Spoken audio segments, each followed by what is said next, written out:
Hoje eu vou mostrar para vocês o que são gatilhos de entrada que a gente tanto ouve, né? Espera dar o gatilho para você se posicionar em tal moeda, em tal ativo.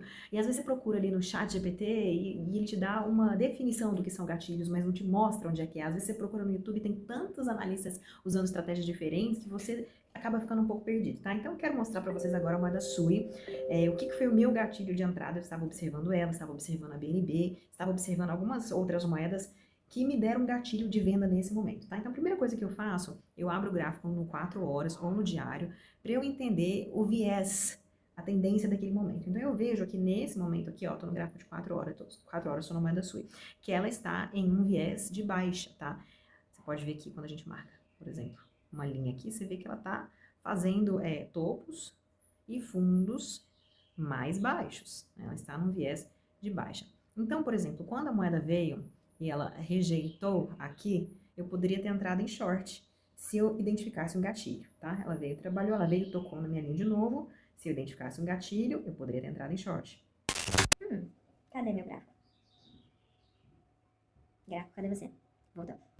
Aqui novamente. Ó, aqui ela veio novamente e ela fez um pavio, deixou um pavio. E se eu identificasse um gatilho, eu poderia ter entrado em short. Tudo bem que ela não tocou na minha linha de tendência, mas tinha uma outra região aqui que tinha liquidez. Por que que ela geralmente rejeita nessas linhas aqui de tendência? Porque existe muita liquidez deixada acima desses pavios. E o mercado, como a gente já sabe, ele se move por liquidez, né? A liquidez é o combustível.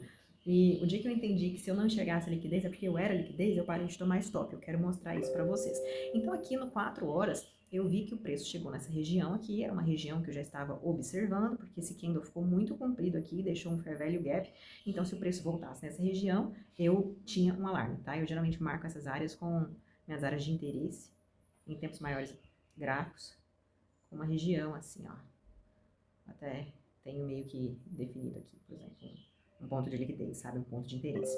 Então, eu marco. Assim que o meu preço chega nessa região, eu vou e mudo o meu tempo gráfico para um tempo gráfico menor. Eu geralmente uso o 15 minutos. Então, você vê aqui comigo que quando o preço tocou aqui na minha região de interesse, ele literalmente devolveu.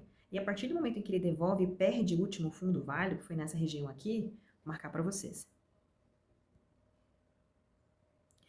Eu já sei que eu tenho grandes possibilidades de ter uma posição em short, de abrir uma posição de me posicionar em short. Mas qual de fato seria o meu gatilho de, pá, agora eu vou entrar? Só quando faz essa perda aqui do último fundo? Não, não necessariamente. Ele precisa retestar ainda essa região aqui. Então veja como caiu e ele veio e retestou essa região aqui e devolveu. É aqui que eu me posiciono, tá? Então eu me posiciono aqui num short.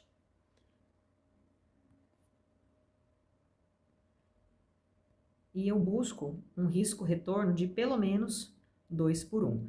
Lógico que eu não vou posicionar esse meu TP aqui em qualquer lugar, eu preciso encontrar uma região de suporte, uma região de liquidez, tá? Neste momento eu colocaria aqui para ser um pouco mais conservadora, e pelo menos uma parcial eu já faria. E veja exatamente o que o preço fez. Tocou, retestou e ó, foi embora. Espero ter ajudado vocês. Beijos, fiquem com Deus.